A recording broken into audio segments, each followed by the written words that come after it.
Bonsoir à tous. À l'occasion des webinaires du leadership, j'ai le grand plaisir d'accueillir ce soir Dominique Baumgartner. Dominique est coach, analyste jungienne et intervient dans les entreprises. Elle est experte de l'Association pour le progrès du management. Elle a à la fois une triple culture, une culture psychologique, une culture entreprise et une culture spirituelle. Et c'est à ce titre que ce soir, elle va nous parler d'un sujet qui peut sembler un peu inhabituel, qui est Eros et l'entreprise. Dominique, je vais te laisser la parole, mais la question qui me vient pour démarrer, mais qu'est-ce qu'Eros peut bien avoir à faire avec le monde de l'entreprise? Bonsoir. Eh bien, effectivement, a priori, nous pourrions penser que Eros et l'entreprise sont antinomiques, mais si nous nous référons à la définition même du mot Eros, nous allons avoir la réponse de pourquoi je juxtapose ces deux mots et qu'est-ce qu'ils ont à voir ensemble. Les Grecs considéraient que Eros était le dieu de l'amour et de la puissance créatrice. Et nous avons perdu, parce que quand nous parlons d'Eros, nous n'avons retenu que le versant amour et nous avons complètement occulté la seconde partie de la définition. Voire même quand on parle d'Eros, on a retenu que la version amour et même dans l'amour la version sexuelle pour autant que...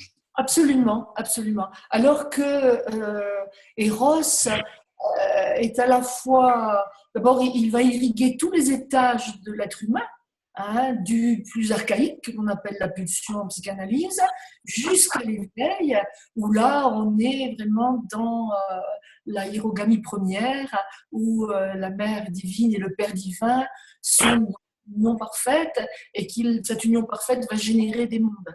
Alors, ce qui est intéressant dans Eros et l'entreprise, c'est que effectivement, cette dynamique amour plus puissance créatrice, c'est exactement ce que nous avons à notre disposition dans notre psyché. D'accord. Que nous ne sommes pas informés de cela. La conséquence, et c'est ce que je vais développer dans ce webinaire, la conséquence pour l'entreprise d'avoir occulté cette coordination entre amour et puissance créatrice, c'est que la culture dominante de l'entreprise aboutit à une rationalité créatrice. Ok, très bien. Est-ce que tu peux juste... je vais te demander de développer la généalogie d'Eros, puisque je crois que c'est Hésiode qui en premier en parle. Mais avant ça, je veux juste prévenir nos auditeurs qu'il va se produire un tour de magie à un moment donné, qui n'est pas lié à trop d'Eros dans ce webinaire, mais qui est lié au fait que les images que vous voyez à l'instant ont été réenregistrées après coup. Le début du webinaire est en train d'être réenregistré après coup, parce que j'avais oublié hier, dans l'émotion, d'appuyer sur le bouton enregistrer. Donc, à un moment donné, vous allez voir un tour de magie extraordinaire qui est Dominique Baumgartner qui va soudain changer de vêtements en un instant. Donc, je reviens à la généalogie et à la famille d'Eros. Alors, Eros, d'abord, il y a deux Eros dans la pensée grecque. Il y a un Eros primordial qui, lui, est né de chaos. Il fait partie, cet Eros-là, il est non sexué. Et ensuite, il y a un Eros sexué qui, lui, est né de la castration d'Uranos, l'éternité, par son fils Chronos, le temps. Et là, va naître, quand le sexe d'Uranos va tomber dans la mer, cela va provoquer une écume de laquelle va naître Aphrodite, Hyméros, le désir, donc la beauté, le désir, et Eros, qui est selon Et dans la version primordiale, il a des frères et sœurs. Dans la version primordiale, non. Dans la version primordiale, il est un dieu unique, immortel, non sexué, et il a réalisé la conjonction entre le masculin et le féminin. D'accord. Symbolique que l'on va retrouver dans le yin et le yang de la philosophie taoïste. C'est dans la version, disons, la version sexuée de l'Eros où l'on va retrouver plusieurs facettes de cet Eros, dont Himéros, le désir, dont Antéros, qui est dans le mythe grec considéré comme le frère de Eros. Antéros signifie l'amour retourné. Comprenez bien que l'amour retourné veut dire l'amour réciproque. Et puis nous allons avoir Thanatos, Thanatos que Freud a opposé à la pulsion de vie. Donc, dans la culture courante, on parle de pulsion de vie Eros et pulsion de mort Thanatos.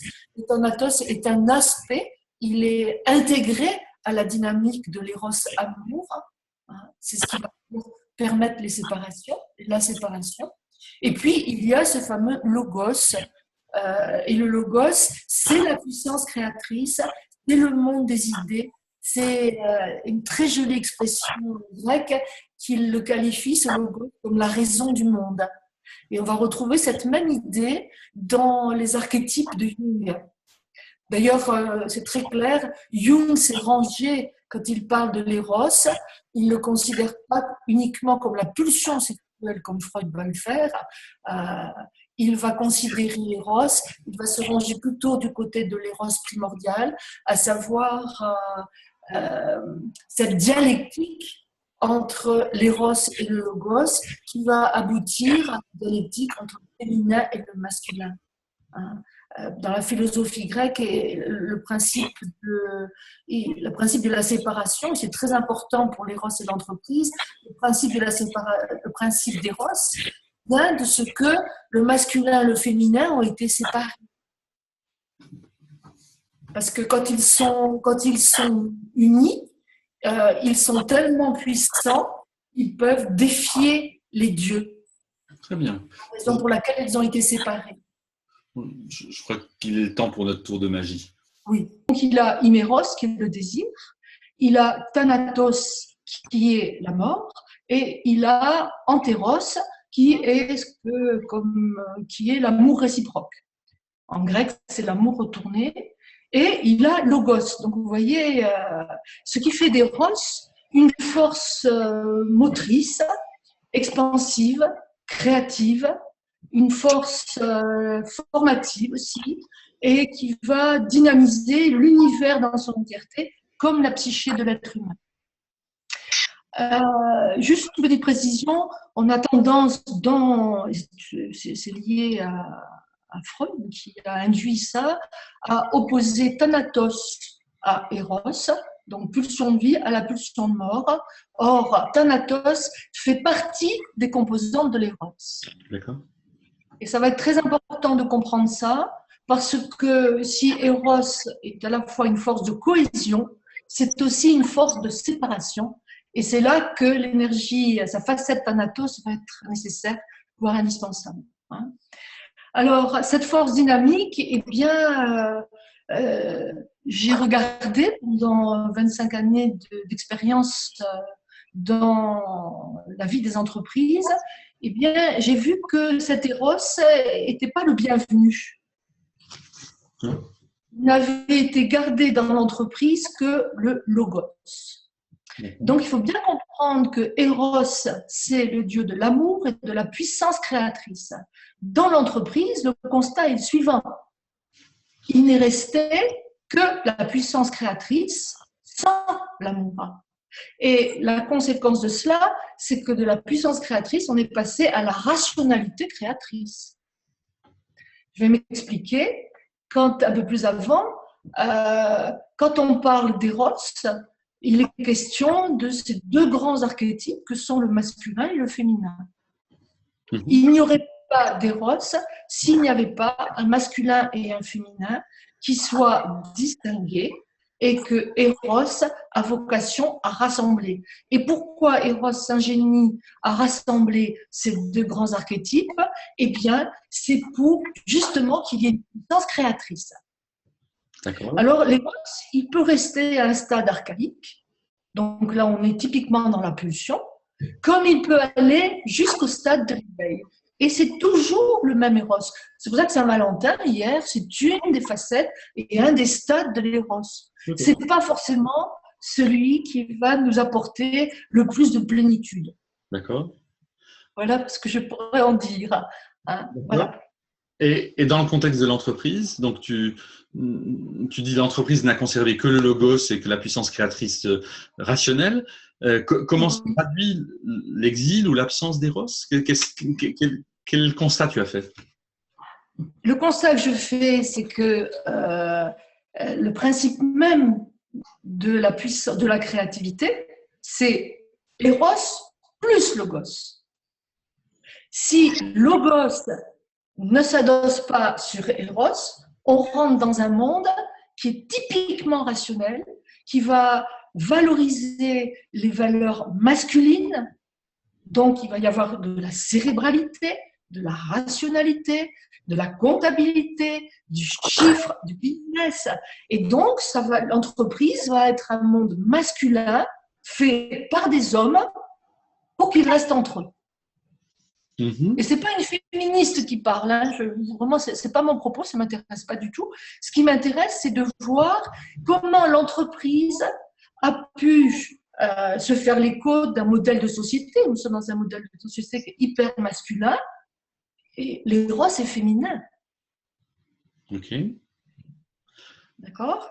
Et le fait d'avoir survalorisé et surenchéri sur les valeurs masculines, au lieu d'être dans la puissance créatrice, l'entreprise qui se fait l'écho, qui est le microcosme de la société en général, la société occidentale essentiellement, eh bien, va se retrouver privée de l'éros.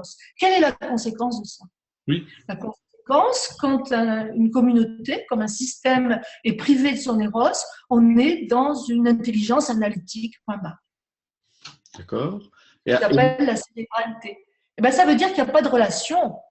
Ça veut dire qu'on est passé de la relation à la communication. Ça veut dire qu'on est passé du verbe, de la parole vivante, eh bien, nous sommes passés comment est-ce que j'appelle ça? À la langue de bois, au politiquement correct, au discours, au babillage, au verbiage, à la logorée. Je crois que tous les gens qui travaillent en entreprise, qu'ils soient dirigeants, sont conscients qu'ils prennent des heures et des heures pour communiquer en l'absence d'une relation vivante, que moi j'appelle, parce que je suis un peu impertinente, j'appelle cette relation vivante une relation érotisée. Okay. Voilà. Je fais un constat, parce que j'ai 1 heure, donc je fais un constat un peu à l'emporte-pièce, mais qui est juste. Le raisonnement est juste. Et l'entreprise souffre de ça. Et quels sont les symptômes de cette souffrance? Comment ça se manifeste concrètement? Eh bien, je vais te donner quelques exemples. Je viens déjà de les donner, à savoir que il y a au niveau, il y a des tissus relationnels qui sont carencés dans nos sociétés comme dans l'entreprise. Et pourquoi ces tissus relationnels sont carencés? Parce qu'il n'y a pas de relation. On se fait croire qu'il y a de la relation en multipliant des espaces de convivialité, en multipliant des groupes de parole, en multipliant des réunions projets. Enfin, on passe son temps à faire groupir, à réunir les personnes, mais il n'y a pas grand-chose qui se dit. C'est pour ça que je dis qu'on est passé à l'ère de la communication, comme on est passé à l'ère du bruit. Hein. Donc, on fait beaucoup de bruit, il n'y a pas grand-chose qui s'échange. Parce qu'une relation vivante suppose que les personnes soient en présence l'un de l'autre. Mm-hmm. Je pourrais dire d'une autre façon, pour illustrer le constat que je fais depuis plusieurs années, dans l'idéal, l'entreprise est un nous qui emploie des jeux. JE, hein? D'accord? Ça, c'est l'idéal. Mais le constat que je fais, c'est que l'entreprise est un univers matriciel, donc un nous symbiotique qui n'a de cesse que d'attirer à elle des moi-je. Quand tu dis un nous matriciel, tu veux dire un nous, tu fais référence à la matrice originelle, c'est pas un nous matriciel. Exactement. Exactement. Je fais référence, quand je parle d'un nous symbiotique ou d'un nous matriciel, je fais référence à un nous qui n'admet pas la séparation. Or, le principe même de la relation, c'est la séparation. Il ne peut pas y avoir d'éros dans une relation si les acteurs en présence ne se vivent pas comme étant séparés. l'entreprise n'admet pas la séparation. Non, l'entreprise est enfermée depuis des années, enfin, l'entreprise que je connais, hein, elle est enfermée dans le mythe du tous ensemble. Et qu'elle cherche un nous qui consiste à tenir ensemble, à vivre ensemble, à être ensemble, en faisant l'économie de la différenciation. Or, l'éros s'ingénie à nous faire uniques et singuliers, et les logiques d'entreprise, qui sont des logiques symbiotiques, d'accord, passent leur temps à trouver des outils ou à faire en sorte que les différences soient gommées, et on appelle ça l'intérêt général. Voilà. Et je pense que là, il y a une erreur de casting qui met les entreprises dans l'impasse et qui fait, et je le dis, je le répète, on aura beau outiller les entreprises, on aura beau multiplier les groupes de parole, la racine du mal, si je puis dire, elle est qu'ils ne voient pas qu'ils font dans la relation, mais ils ne sont pas en relation. D'accord. Est-ce que c'est clair ou j'ai besoin de reprendre? Non, c'est très clair. À contrario, qu'est-ce que serait une relation dans laquelle l'éros est vivant, dans une entreprise ou ailleurs? Comment elle se manifesterait? Une relation vivante, c'est une relation où les personnes en présence ont l'aptitude de nommer leur réalité. Non pas de parler de l'autre, en cessant de projeter sur l'autre des schmilblick, enfin des matériaux psychiques, excuse-moi, familières, mais en projetant ce qu'elle n'a pas résolu au-dedans, elle va le mettre sur le dos de l'autre. Donc là, c'est une manière d'exclure l'autre. Il n'y a pas de relation à ce moment-là. Une relation vivante, c'est une relation où deux personnes sont en présence, peuvent témoigner de ce qu'elles vivent, et non pas de ce qu'elles pensent devoir faire pour être agréable à l'autre. Et je vois dans les entreprises, la logique dominante, c'est de calculer ce que l'on doit penser, faire et dire pour ménager la relation. Ceci tue l'éros. Et l'éros, c'est la pulsion de vie. Je ne vais pas rentrer dans de multiples définitions, mais l'éros, je vais enlever une pulsion qui appartient à la psychanalyse. L'éros, c'est la vie. C'est pour ça qu'il est le Dieu de l'amour. L'amour et la vie, c'est le même Dieu. Mais est-ce que ce n'est pas une fatalité? Alors, le contexte même, l'existence d'une entreprise qui a ses propres fins, qui ne sont pas celles des gens, nécessairement celles de ceux qui y travaillent, ne crée-t-elle pas, par nature, un contexte comme celui-ci? Ce n'est pas la nature de l'entreprise que de créer une nurserie.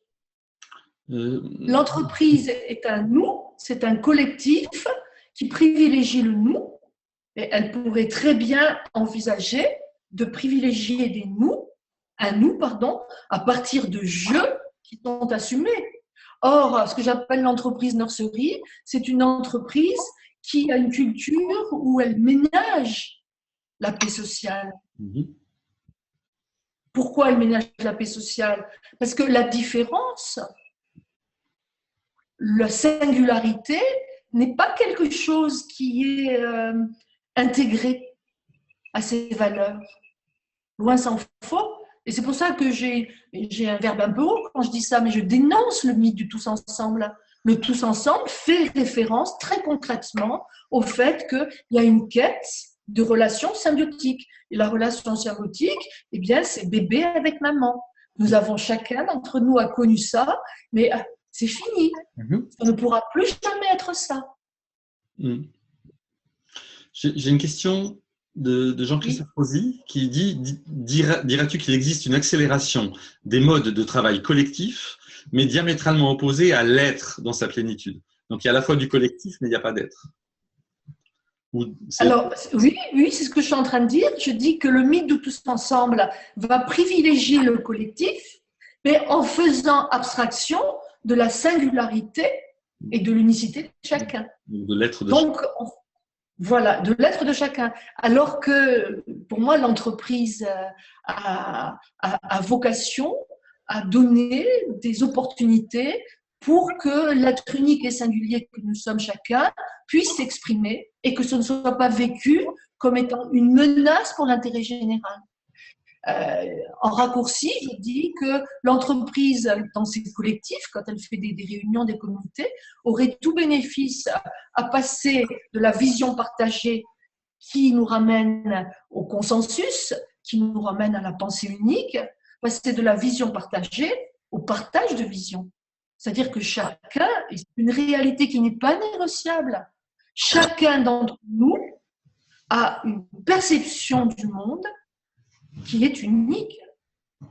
Et au nom de quoi faudrait-il qu'il renonce à cela?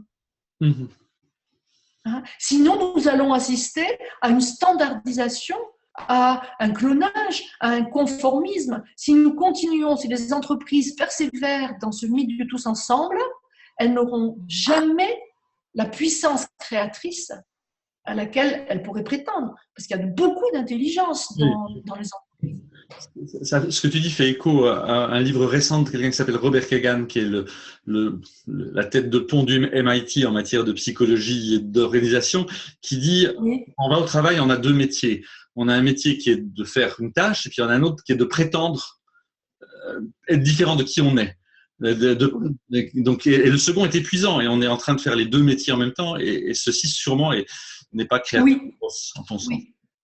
C'est ce qui va générer beaucoup de confusion. Parce que dans un individu, dans sa dynamique psychique, il est confronté à comment je me différencie du nous.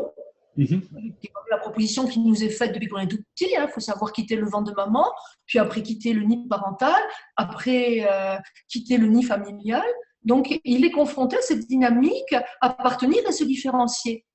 D'accord? Et le danger dans la culture d'entreprise, c'est de privilégier le nous de l'appartenance sans autoriser le jeu de la différenciation. Et c'est ça qui va amener une désérotisation des tissus relationnels. Et alors, je pourrais rajouter aussi, parce que je le vois sur grand écran dans l'entreprise, les personnes, les collaborateurs, les employés, le personnel investissent. Ce sont des corps qui ne sont pas animés. Ils pensent à ce qu'ils doivent faire pour avoir leur prime. Ils pensent à ce qu'ils doivent faire pour obtenir le regard de leur patron. Il y a le grand thème de la reconnaissance. Au lieu de faire, simplement, au lieu d'être dans le… Au lieu d'être, ils pourraient aussi bien accomplir leur tâche en débranchant ce système de pensée qui consiste à penser ce qu'ils ont à faire au lieu d'être attentifs à ce qu'ils vivent quand ils posent un acte. D'accord. Il y a une sorte de désertion de son intériorité qui va faire que la relation avec l'autre est désertée. C'est la racine. Je vois qu'il y a des questions qui jaillissent. Oui. Je réponds aux questions volontiers, au contraire. Oui, je sais que Eros se nourrit de la relation, donc de questions, d'une certaine manière. Oui, exactement. C'est pour ça que j'y tiens. Oui. Absolument. On te demande de redire qui sont les frères d'Eros. Alors, il y a Himéros, qui est le désir. Il y a Antéros, qui signifie l'amour retourné. Alors, l'amour retourné, c'est l'amour réciproque. Il y a Logos, qui est la puissance créatrice. Logos, c'est aussi le monde des idées de Platon. Et Logos, c'est la raison du monde. Et puis, il y a Thanatos, qui est la personnification de la mort et que moi je définis comme étant le principe même de la destruction. Pour qu'il y ait séparation, pour que Eros puisse unir, il faut qu'il puisse aussi séparer. Et donc, il a besoin de Thanatos pour accomplir cela. D'accord. Thanatos est nécessaire. Une question, je ne sais pas si tu as une expérience, as-tu observé ce qui se passe dans les entreprises chinoises? Dans le monde oriental, le yin féminin et le yang masculin sont intégrés dans la culture, bien plus que chez nous. Oui. La tradition se traduit dans les relations professionnelles. Est-ce que les relations professionnelles sont différentes? Je ne sais pas quelle est ton expérience d'entreprise. Alors, je n'ai pas d'expérience avec la Chine. Je connais la symbolique du yin et du yang. Et j'en profite, merci à l'auditeur qui pose cette question, j'en profite pour dire que l'éros des Grecs correspond au Tao, du yin et du yang. Mhm. Il intègre. Et oui, le Tao, c'est cette ligne médiane entre le yin et le yang qui va permettre d'unir le masculin et le féminin. Et bien, l'Eros a exactement la même fonction dans l'univers comme dans la psyché de l'individu. Je n'ai pas d'expérience en Chine, mais pour moi, c'est une question de culture. Oui, ils sont d'une culture taoïste, donc ils ont intégré la distinction et pas la séparation. Dans la culture taoïste, de longue date, ils considèrent que masculin et féminin sont distingués, mais pas séparés. En Occident, nous avons séparé, et cela vient d'une traduction erronée de la Genèse. Pardon. Très bien. Oui. La question se continue en disant pourquoi tout cela? D'où vient la racine du mal? D'où cet enfermement sans relation vivante, sans éros? Quelle est la cause? Merci de la question. Il y a une cause, enfin, je vais donner une cause, mais je n'engage que moi quand je dis ça. La cause, c'est qu'il y a un défaut d'altérité. L'altérité, ça se définit simplement comme quelle est la place que l'autre a pris dans ma vie psychique. Et il semblerait, depuis que la civilisation existe, il y ait un déficit d'altérité. C'est-à-dire que l'autre soit vécu comme une menace. Et alors là, ça c'est la donnée générique que je partage avec vous. Mais après, il y a les histoires personnelles, parce que la notion d'autre, elle se met en place à un stade très précoce de l'enfance. C'est les stades précoces de développement. Et le premier autre, si je mets de côté le placenta, c'est maman. Voilà.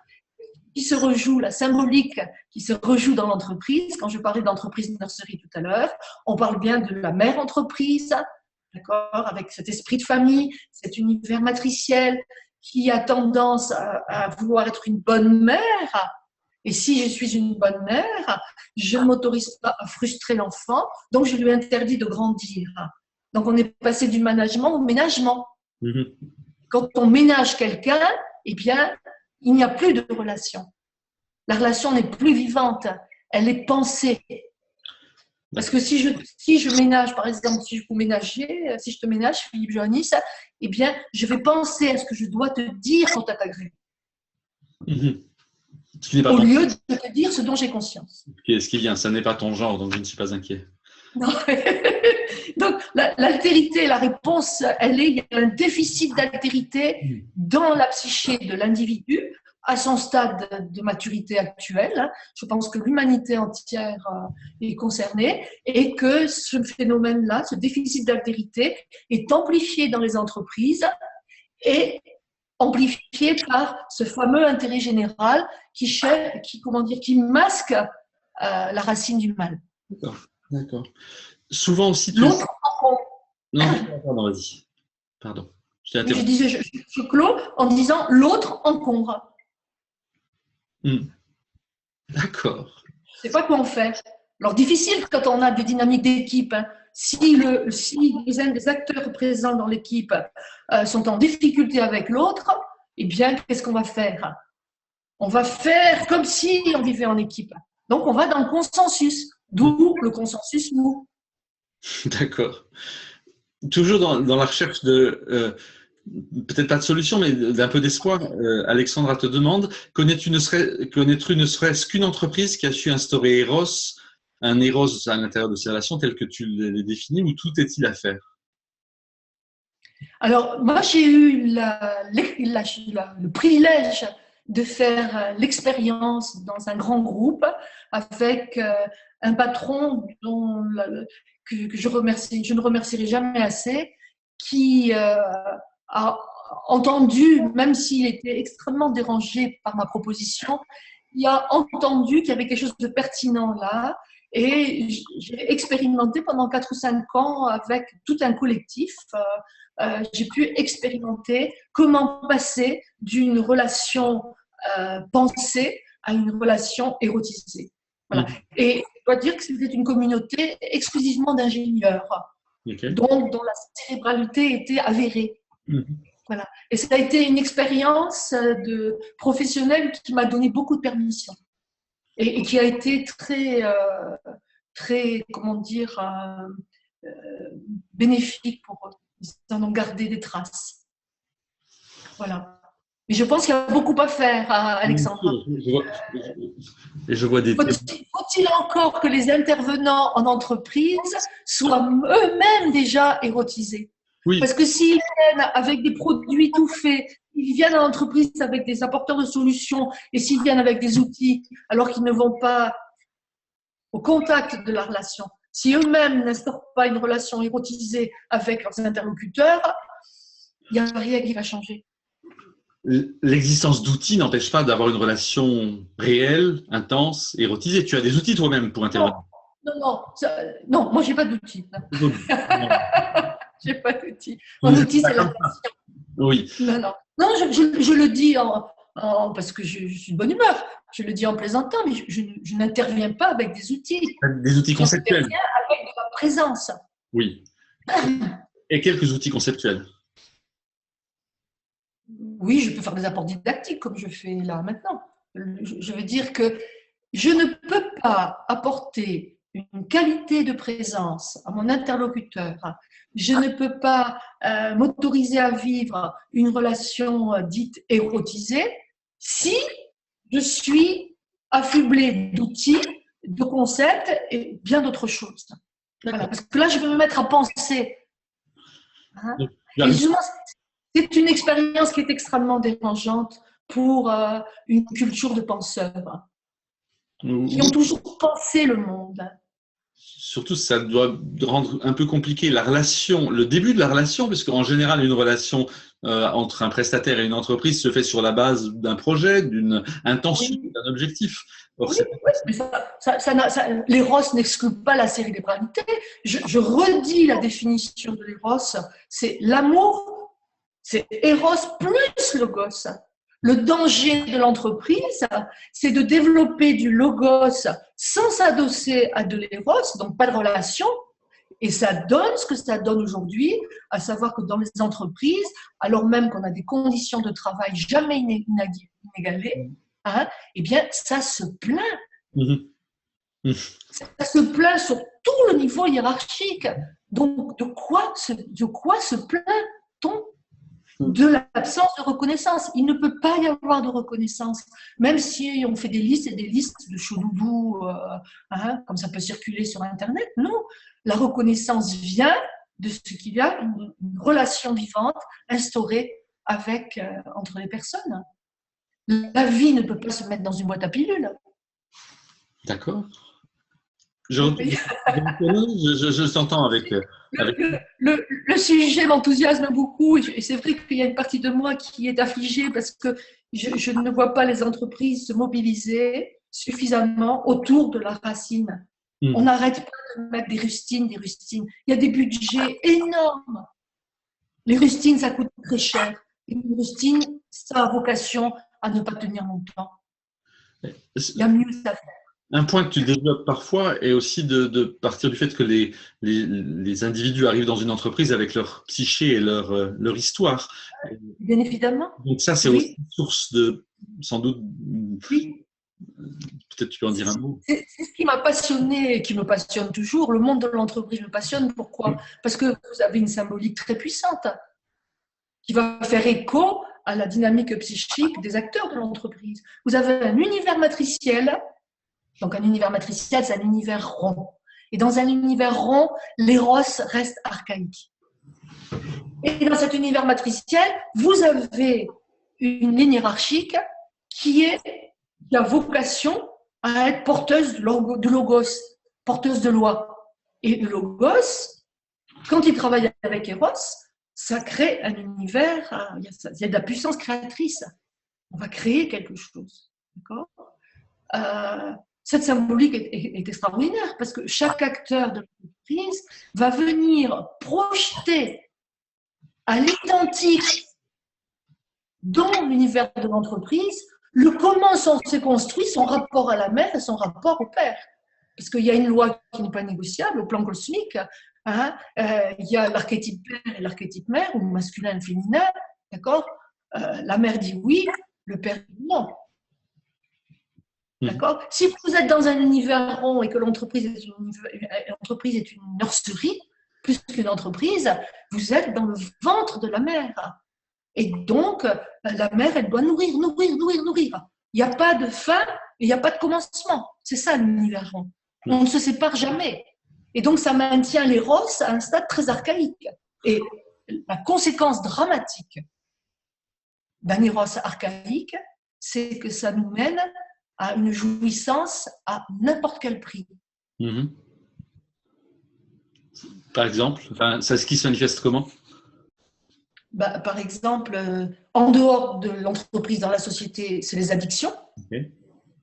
Hein, la malbouffe, l'alcool, la drogue, les cigares. Et puis, qu'est-ce qu'on voit maintenant dans l'entreprise? Les burn-out. Qu'est-ce que Mhm. c'est que le burn-out?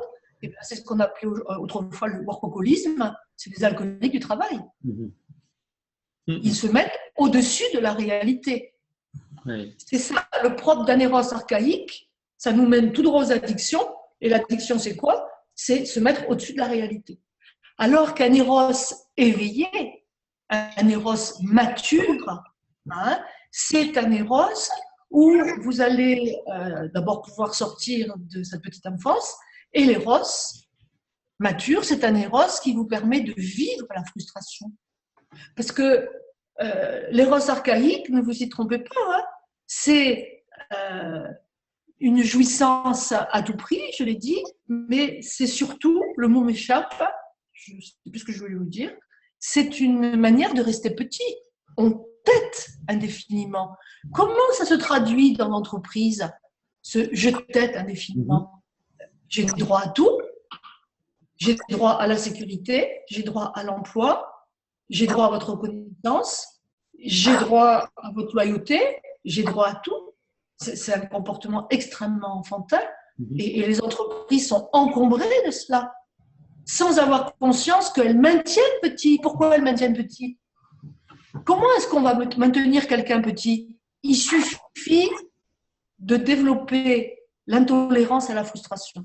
Et nous sommes dans l'immaturité de la communauté humaine aujourd'hui vient de ce qu'elle a développé une intolérance à la frustration. Tout le monde a droit à tout. Et ça se retrouve dans le microcosme qu'est l'entreprise.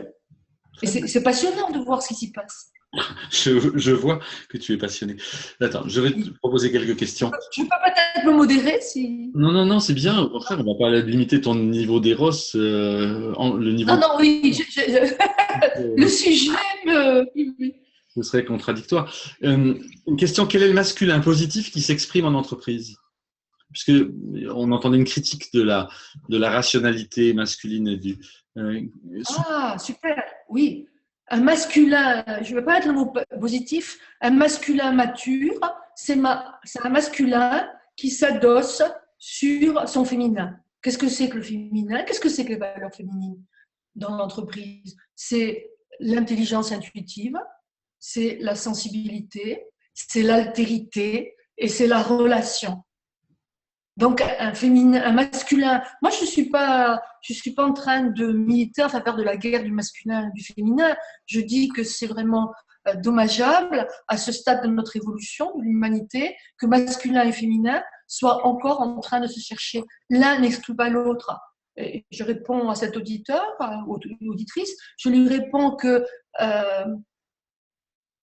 ne peut pas être, un masculin ne peut pas devenir mature s'il ne s'adosse pas sur son féminin, et un féminin ne peut pas devenir mature s'il ne s'adosse pas sur le masculin. Et c'est le rôle de l'éros qui est la vie. Et cette vie, elle oblige chacun d'entre nous à grandir. Ce n'est pas optionnel, grandir. Il faut le faire exprès pour rester petit. Et je crois beaucoup, moi, à l'entreprise biologique. Si les entreprises prenaient modèle sur la biologie, eh bien, elles seraient dotées de ce dont elles rêvent, à savoir l'autonomie. Mhm. Nous, en tant qu'individus de chair, nous sommes fabriqués de 50 milliards de cellules, voire 60 milliards, je n'ai pas vérifié le chiffre, et tout ça est en ordre de bataille. Mhm. D'accord. Tout ça se vit. Et donc, on voit bien l'éros à l'œuvre. Dans le corps humain, l'éros à l'œuvre. Et l'éros nous amène vers la maturité physique, ce qui est à la ramasse, qui est en retard, excusez-moi, c'est la maturité psycho-affective. D'accord. Et oui. Est-ce que je réponds à la question sur le masculin? J'ai l'impression que oui. Maintenant, je n'ai pas forcément.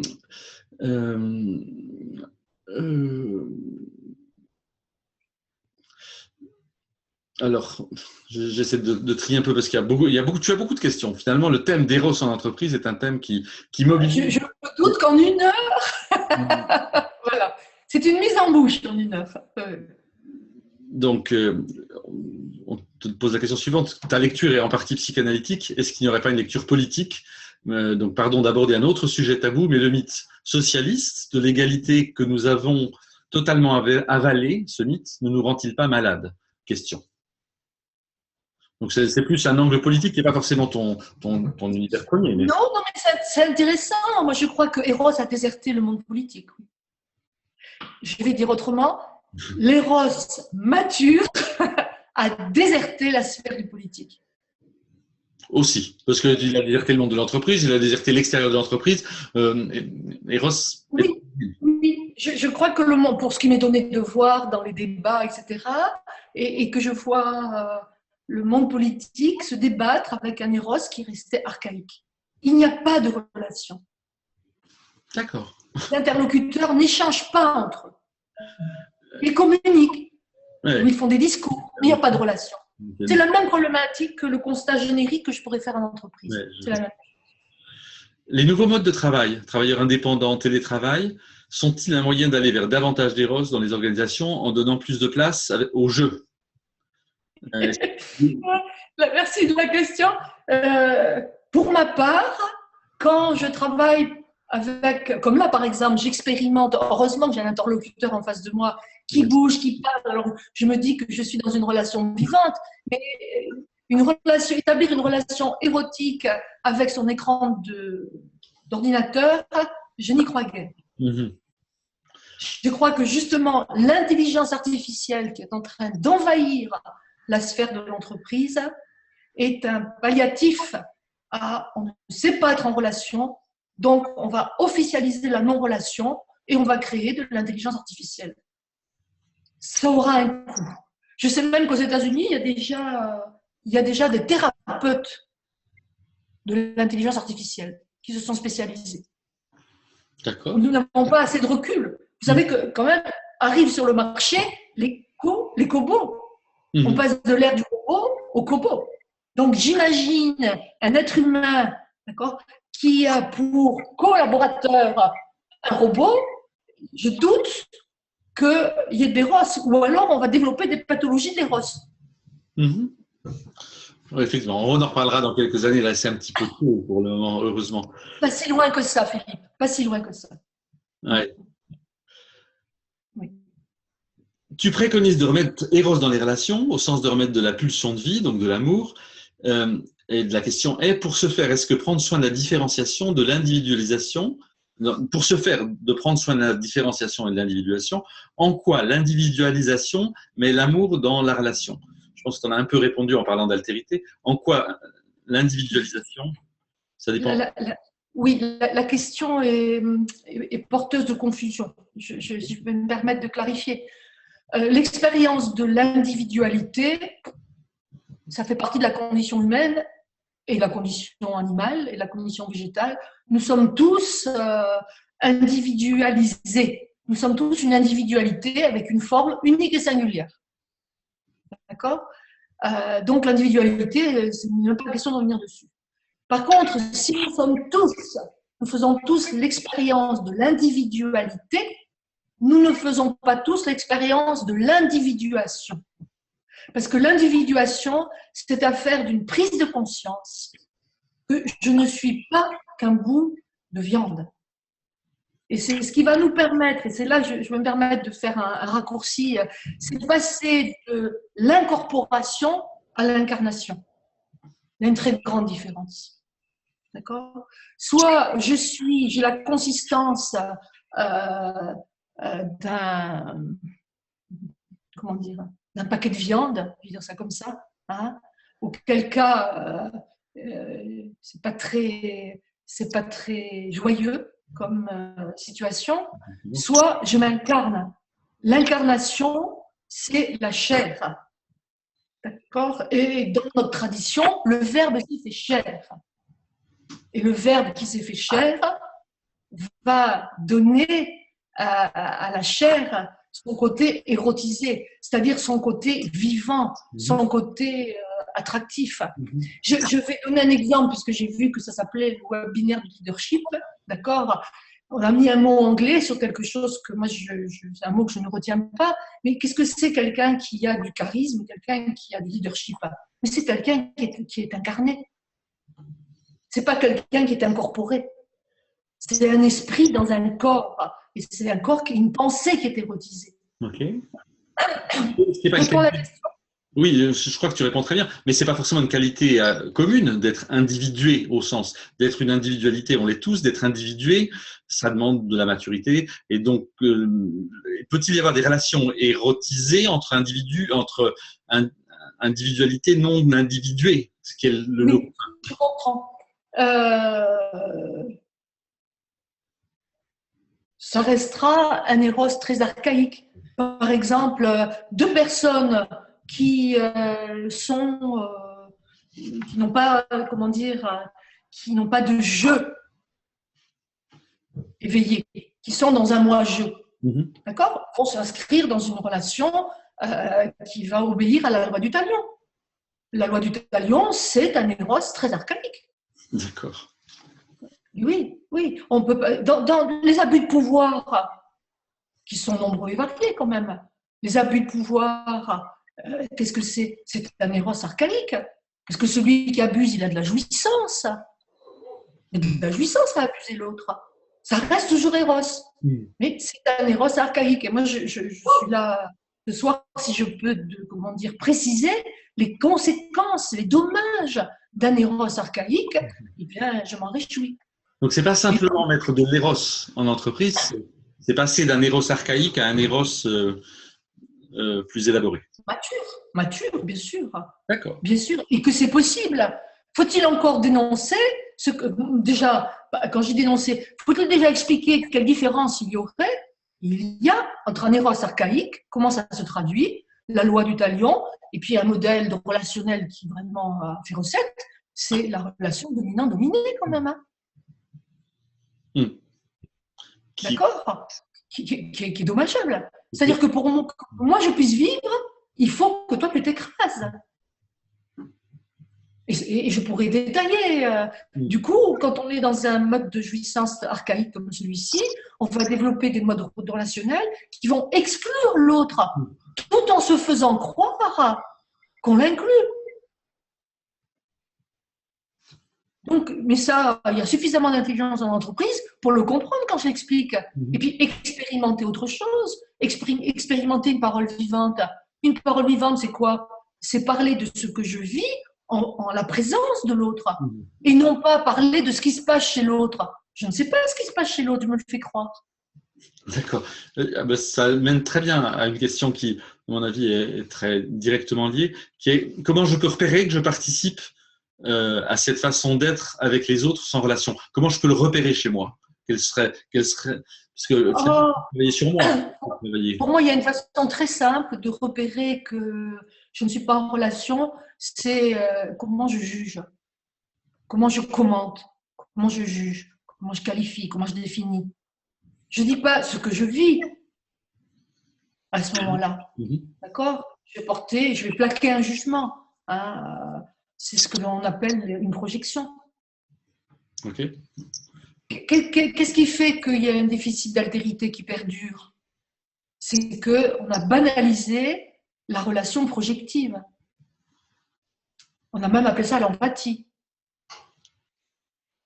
Okay. Si je vis voilà, oui, et donc, une formulation dénaturée, un usage dénaturé de l'empathie. L'empathie, c'est pas ça.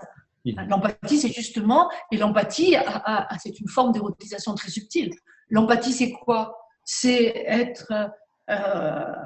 avoir l'aptitude de dire à l'autre, voilà ce que je ressens en ta présence. Mais c'est pas ça ce qu'on fait. On dit à l'autre, voilà ce qui se passe chez toi. On n'en sait rien ce qui se passe chez l'autre. Et pourtant, on trouve que ça fait gentil dans le paysage. D'accord.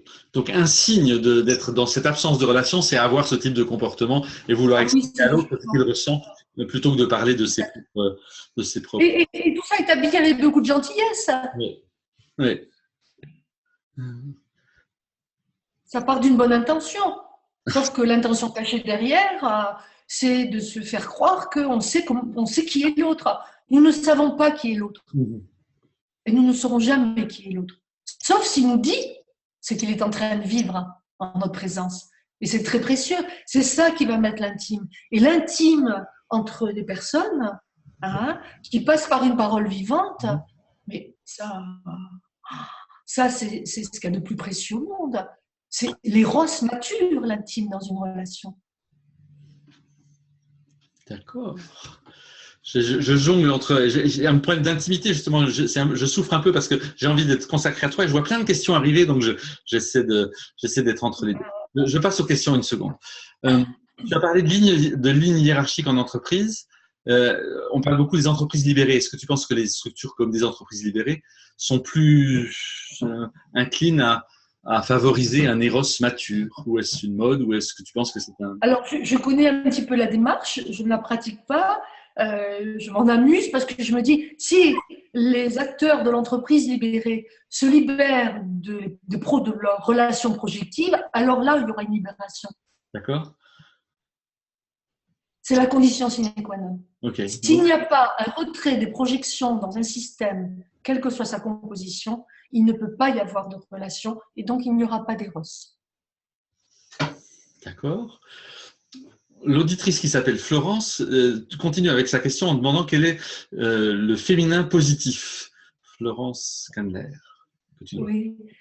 Alors, de nouveau, j'enlève le mot positif. Oui. Je préfère le féminin puissant et le masculin puissant. Un féminin puissant, Florence, c'est un féminin qui s'adosse sur le logos. C'est-à-dire un féminin puissant, c'est un féminin qui accepte une participation du logos. C'est vraiment très important de comprendre ça. Un être accède à sa puissance créatrice que si Eros et Logos font alliance. C'est un nous d'alliance intrapsychique. D'accord ? Et un Logos puissant chez une femme, c'est une femme qui est porteuse de sa réalité, de sa loi, qui, a des idées, qui sait les partager, mais qui ne cherche pas à avoir raison. Si je reprends un masculin négatif chez une femme, c'est une femme qui a beaucoup d'opinions, qui a beaucoup de jugements, qui aurait des dogmes, qui aurait des rigidités intellectuelles et mentales. Et Jung s'en amusait beaucoup de ça. Il disait, mais de toute façon, une femme qui a un masculin négatif, elle va toujours partir d'un micro-événement pour mettre l'homme qui est en face d'elle en échec. Tout ça pour avoir raison. Je crois que je décris un phénomène qui est plus que courant. Je ne vois pas du tout. Et ça ne te permet pas, tu ne vois pas de quoi je parle. Ceci ne permet pas l'éros. Quand un masculin et un féminin se tirent dans les pattes, d'accord, eh bien, c'est l'aspect thanatos d'éros qui est activé. Actif. Voilà. Donc, un féminin puissant, je le répète, les valeurs féminines dans l'entreprise, c'est l'intelligence intuitive qui peut côtoyer l'intelligence analytique du masculin. Le drame, c'est d'en privilégier une au détriment de l'autre. C'est les deux concomitantes. C'est à la fois la relation vivante, un féminin puissant dans une entreprise ou en dehors de l'entreprise, c'est une relation érotisée, c'est-à-dire c'est une relation qui est vivante. Et une relation qui est vivante, c'est une relation où l'altérité est acquise. C'est-à-dire, c'est acté pour moi que je suis un être. D'abord, il faut reconnaître ça pour soi. Si je reconnais que je suis un être unique et singulier, je vais pouvoir aussi reconnaître ce qui est unique et singulier chez l'autre. Ouais. Hein. Et je vais rajouter aussi, la puissance du féminin, elle est dans la sensation. L'amour, c'est une sensation, ce n'est pas une émotion. L'amour, c'est une perception. Or, les modèles d'entreprise, les cultures que les entreprises ont développées, hein, eh bien, ce sont des têtes qui sont posées à côté d'un corps. C'est pour ça qu'ils pensent la relation au lieu de la vivre. Alors, je donne ce schéma-là qui est vraiment à gros traits, mais pour que vous compreniez, si vous imaginez quelques instants, vous avez un collectif là, imaginez que chacun a sa tête posée à côté de son ordinateur. D'accord? C'est ce que j'appelle penser la relation. Donc, on ne sent rien. Et là, on voit qu'il y a un appauvrissement du champ et que le féminin n'est pas au rendez-vous. D'où les excès de la cérébralité. Est-ce que je me fais comprendre clairement?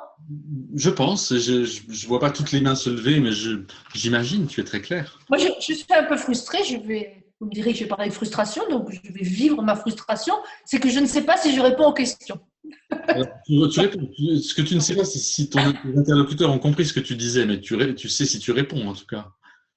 Oui, je fais en sorte de répondre à la question, mais je n'ai pas d'accusé-réception. J'en profite pour vous dire qu'une relation vivante, c'est quand il y a un donner-recevoir. Donc, c'est-à-dire que je sais où ça va, je sais ce qui est entendu et j'ai un accusé-réception. Alors, j'accuse-réception pour que la relation reste vivante, si tu veux bien. Voilà, merci. Comment développe-t-on un éros archaïque en un éros mature? Comment passe-t-on d'un éros archaïque en un éros mature? Déjà, faire connaissance, savoir… Bien sûr, c'est possible. C'est possible. Ça passe par un travail thérapeutique pour ceux qui ont conscience qu'ils ont développé une intolérance à la frustration. C'est très souvent dans ma clientèle, c'est très souvent les relations amoureuses qui mettent ça en évidence. Hein. Mais ça peut être aussi un accident de vie. C'est-à-dire, soit j'ai une démarche consciente et volontaire, soit ça peut être une situation de vie qui va me mettre les tripes à l'air. Je ne comprends pas ce qui se passe. Une dépression, par exemple, la dépression, le burn-out, sont l'expression d'un éros qui est atone. Alors, autant dans la dépression, on a un éros qui est en berne, d'accord. Autant dans le burn-out, on a un éros qui est inflationniste, qui s'est mis au-dessus de la réalité. Mais dans les deux cas, ce n'est pas un éros qui est porteur de vie et de joie et de jouissance à être. D'accord, merci. Mais c'est possible, bien sûr. Donc, n'attendez pas que la vie vous interpelle, pour vous interroger et vous intéresser à cette dynamique de l'éros au-dedans de vous. Et c'est pareil pour les entreprises. Hein. Je vois même par écrit, je vois des petits messages disant oui, tu réponds aux questions, merci. J'accuse réception. Non, tu as des auditeurs qui accusent réception et qui entendent ce que tu dis. Donc, alors, reprenons le fil. Où peut-on, une question de Jean-Christophe Rosy, où peut-on trouver les raisons d'être optimiste dans la capacité du masculin mature à se projeter dans un monde meilleur, monde dans lequel il le sent? Des raisons d'être optimiste. Parce que dès qu'on cherche des raisons à être positif, on n'est déjà plus vivant. D'accord, bon, je suis désolé. Oui. Il ne s'agit pas de trouver des raisons de vivre. C'est ça aussi, je crois vraiment. Des raisons d'être optimiste, pas de vivre, des raisons de vivre. Les mots précis, c'est des raisons d'être optimiste. Mais quelqu'un qui cherche une raison d'être optimiste, il aurait tout intérêt à aller voir où il est pessimiste, où il est porteur de pessimisme.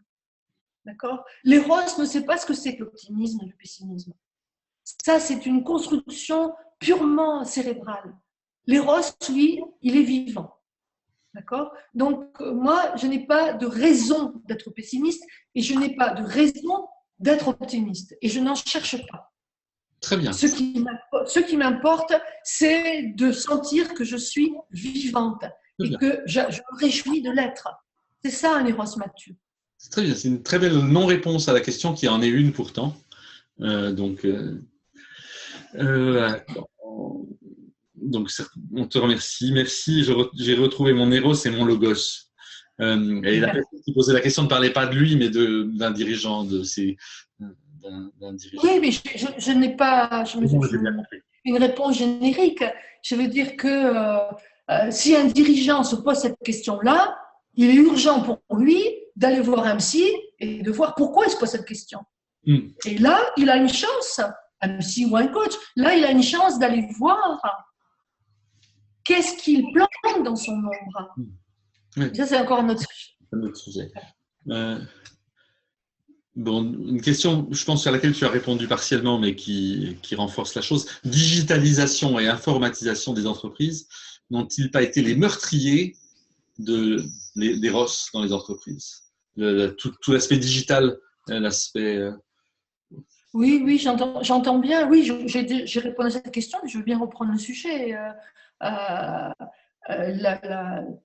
L'intelligence artificielle est en train de remplacer la relation. Je ne crois pas qu'elle y aboutira, mais je vois bien que comme l'être humain est encombré par le mode relationnel, qu'il a déjà essayé beaucoup de choses, d'être gentil, d'être agréable, d'être docile, d'être méchant, enfin bref, il s'en sort pas. Donc l'intelligence artificielle arrive à brûle pour point et eh bien elle pallie au problème dans l'urgence. Dans l'urgence. Mais le problème, il reste constant. Nous n'avons rien résolu. Nous ne pourrons pas faire l'économie de la relation. Notre société, notre civilisation, si elle connaît une crise, c'est une crise économique. Nous sommes dans une crise de l'altérité. Ce qui se passe au niveau des migrants en est le symptôme, mais c'est évident.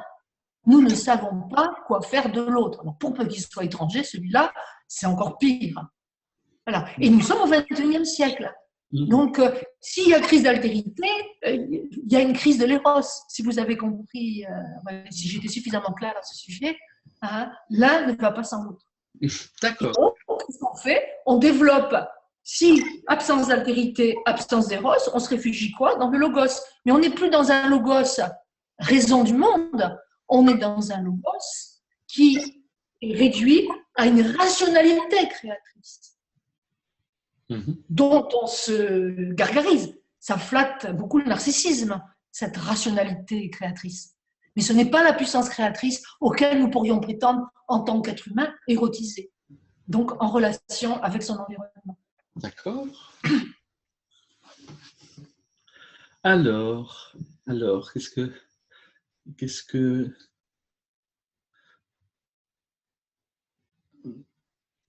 Bon. Il semble que tu as même un logo érotisé comme le tien. Je vois le message suivant. J'adore Dominique. Son simple discours nous rend vivants. Elle nous a mis en relation avec elle et avec nous. Elisabeth. Donc, tu vois, donc finalement, même un peu de technologie, un peu d'éros d'un côté, et on peut réveiller la relation. Oui, alors là, bien sûr que ce soir, j'expérimente, vous l'aurez bien compris, une modalité qui n'est absolument pas familière. Il n'y aurait pas eu en face de moi un interlocuteur. Je ne vous vois pas, mais je vous devine. Sinon, je n'aurais pas de stress si je savais que j'étais en tête-à-tête avec Philippe. Je suis le représentant de la multitude. Exactement, mais il y a une relation. J'ai un regard, j'ai des accusés de réception, etc. Donc, moi, je sais que je ne peux pas être dans cet enthousiasme-là si je parle dans le vide. Ce n'est pas possible. Et je m'en abstiens d'ailleurs. Et c'est ce qui fait que ça me sert aussi d'indicateur. Je sens, quand je prêche dans des airs, je me sens tout d'un coup toute seule au monde. C'est terrible de se sentir seule au monde. Pour qu'il y ait Eros, il faut qu'on soit deux, même avec soi. Le dialogue entre conscient et inconscient, ça c'est, je glisse une petite intervention jungienne. Le dialogue entre conscient et inconscient est érotique. D'où l'intérêt que je lui porte. Je vois. Mais l'inconscient n'est pas le bienvenu dans le monde de l'entreprise. L'entreprise, elle veut tout ce qui démontre. Elle a même tenté de mettre l'humain en équation, d'où l'intelligence artificielle. Mm, mm. Comment les chefs d'entreprise ou les dirigeants auprès desquels tu interviens reçoivent ton discours qui est un peu inhabituel par rapport au monde de l'entreprise? Quand je fais des interventions, quand je fais des conférences auprès d'entrepreneurs, il y a, je dois le dire, très peu d'irascibles. Statistiquement, il y en a, hein, mais au global, depuis quelques années, je me sens entendue, je me sens aussi, je sens que mes propos sont appréciés. Il y a quelque chose qui les percute, hein, et en même temps, très peu franchissent le pas. Mmh. De dire, comme tu me le proposais là en faisant ce webinaire, comment est-ce que ce que vous proposez, je peux le transposer concrètement dans mon entreprise? Moi, j'en ai fait l'expérience et je peux vous dire que c'est possible. D'accord. Il s'agit d'oser, et je me permets de dire que l'anagramme de oser, c'est Eros. Eros, c'est le dieu de l'audace. Ça mériterait presque une conclusion tellement c'est joli. Mais attends. Moi, je vois pas l'heure, moi, donc… Bon, il y a encore des questions. Mais de toute façon, le webinaire est enregistré. On vous enverra l'enregistrement. Donc, si certains d'entre vous doivent partir, ne vous sentez pas prisonnier de votre écran. Ce serait la pire des choses. Parce que c'est la fin, là. Mais déjà, mais c'est ça, quand il y a de l'éros dans l'air, le temps s'arrête. Chronos disparaît. Absolument. Parce que les rosses n'intègrent pas la notion de temps. Absolument. Bon, d'un autre anagramme, obligé de vous laisser. Merci Dominique, toute ma gratitude. Soyez heureux tous, car la présence imaginée est agréable, comme l'anagramme de cerveau s'est évacué. Très joli anagramme. Une question. Logos, puissance créatrice, est-ce que l'origine du logos de l'entreprise, est-ce l'origine du logo de l'entreprise sur laquelle elle veut construire son image, sa puissance? Les rapports… Excellente question. La réponse est oui. C'est trop court. Mais c'est trop court. Ben oui, bien évidemment. L'entreprise met à l'affichage la valeur qu'elle privilégie. Oui, elle privilégie le logos. Et on a perdu le sens profond du mot logos. J'entends bien. Le logos, c'est la raison du monde. C'est pas la raison de notre petit cerveau. Oui. C'est le monde des archétypes, le logos. Je crois qu'on arrive à l'issue de cette heure en commun qui était, ma foi, fort agréable de mon côté et semble-t-il du côté des auditeurs qui t'ont… Oui. J'espère que tu n'en as pas trop souffert, ça a été? Non, je n'ai pas vu leur passer. Je suis même, mais ça n'étonnera pas les auditeurs qui me connaissent, je suis même un peu frustrée que ça s'arrête là parce que j'ai encore plein de choses à dire. Mais je crois avoir partagé avec vous l'essentiel et vous donner l'architecture de cette proposition entre ce dialogue, cette dialectique entre logos et eros.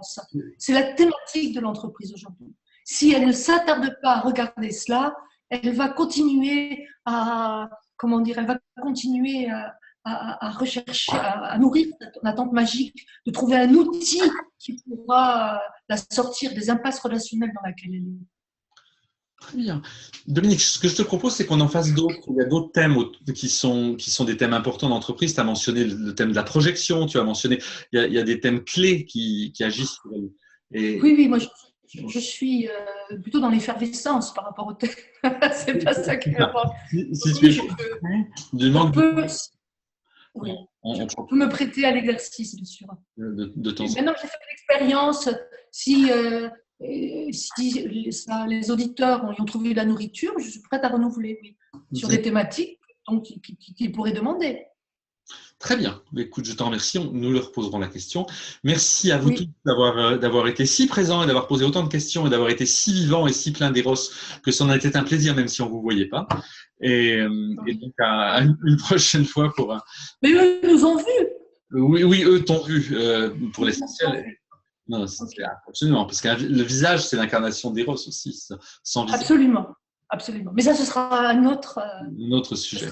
Un autre webinaire. Oui. Très bien. Merci beaucoup à à ceux et à celles qui ont participé. Et voilà. On vous envoie le lien vers, bien que ce sera de l'héros réchauffé, malheureusement, le lien vers l'enregistrement, mais bon, quand même, des fois, ça peut passer d'ici demain dans la journée. Merci et bonne soirée. Alors, une dernière chose avant, peut-être que j'oublie parce que ce n'était pas le point principal, mais tu as un certain nombre de livres, donc autant les présenter. Je vais juste les afficher à l'écran pour présenter différents livres que tu as écrits et qui parlent de ton univers associé à celui de l'entreprise.